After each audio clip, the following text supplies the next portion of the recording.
Existe um tipo de personagem que parece ter sido criado para ninguém gostar. Ela fuma igual uma chaminé, vive cercada de lixo, passa mais tempo tossindo do que falando e sinceramente se pá até a Power consegue ter mais higiene que ela. E mesmo assim, tem alguma coisa na Yaniko Sato que fez muita gente chamar ela de waifu, inclusive eu. E antes que alguém saia desse vídeo falando que eu estou romantizando cigarro ou defendendo nojeira, calma, porque eu não acho que a Yaniko seja atraente pelo motivo que a maioria das pessoas imagina. Na verdade, eu acho que o charme dela não tem absolutamente nada a ver com o cigarro. Quando Chainsmokers Cat começou a ficar famoso, praticamente todo mundo resumiu o anime da mesma forma. É o anime da garota nojenta. E, sinceramente, eles não estão totalmente errados. O anime faz questão de exagerar tudo. O apartamento parece um lixão. Ela fuma qualquer bituca que encontra pelo caminho. O dinheiro desaparece em cigarro, apostas e decisões horríveis. Tem momentos em que você fica mais preocupado com o pulmão dela do que com a própria história. E isso é proposital. O autor quer que você sinta repulsa. Só que, conforme eu fui assistindo, comecei a perceber uma coisa. A Yaniko não fuma porque acha isso bonito. Ela fuma porque simplesmente não consegue mais viver sem isso. E existe uma diferença enorme entre essas duas coisas. O anime faz piada com o vício o tempo inteiro. Mas, no meio dessas piadas completamente absurdas, ele deixa escapar uma verdade bem desconfortável. Ela sabe que aquilo faz mal. Ela sabe que tá acabando com a própria saúde. Ela sabe que perde oportunidades por causa do cigarro. Ela sabe que aquilo tá destruindo a própria vida. Mesmo assim, ela continua, porque chega uma hora em que um vício deixa de ser prazer. Ele vira rotina, vira um mecanismo para continuar existindo.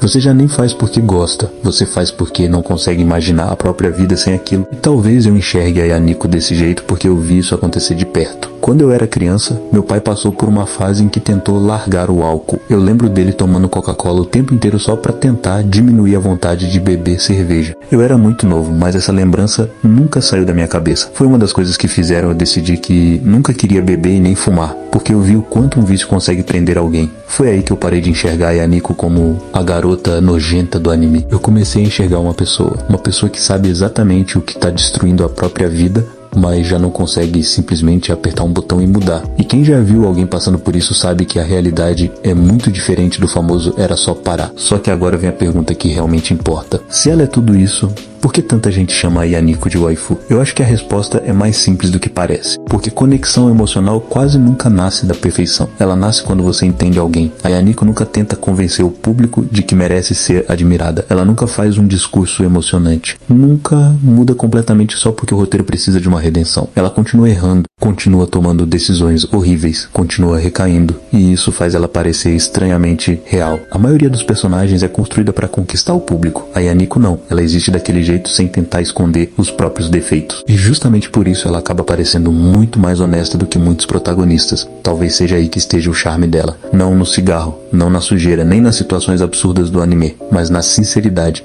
Ela nunca finge que tá bem, nunca tenta parecer alguém melhor do que realmente é. E isso faz com que em alguns momentos seja impossível não sentir empatia. Quando alguém chama uma personagem de waifu, isso nem sempre significa eu queria namorar ela. Muitas vezes significa só que aquela personagem conseguiu criar uma conexão com quem está assistindo. E conexão não nasce quando tudo é perfeito. Ela nasce quando você entende os medos, as fraquezas e até as piores escolhas de alguém. É por isso que eu consigo entender quem chama a Yaniko de waifu. Não porque ela seria uma namorada dos sonhos. Muito pelo contrário. Acho que qualquer pessoa que passasse 5 minutos naquele apartamento sairia usando uma roupa de proteção biológica igual a irmã dela. Mas porque ela é uma personagem interessante. Ela faz você rir, passar raiva, sentir vergonha alheia, sentir pena e de alguma forma torcer para que um dia ela consiga colocar a própria vida nos trilhos. No fim das contas, eu acho que Chainsmokers nunca foi só sobre uma garota fumando. Foi sobre alguém tentando continuar vivendo mesmo estando completamente perdido. Quando eu comecei esse anime, achei que encontraria só uma personagem nojenta igual todo mundo dizia e terminei encontrando uma personagem muito mais humana do que eu esperava. Talvez seja justamente isso que faça tanta gente gostar dela. Não porque ela seja um exemplo,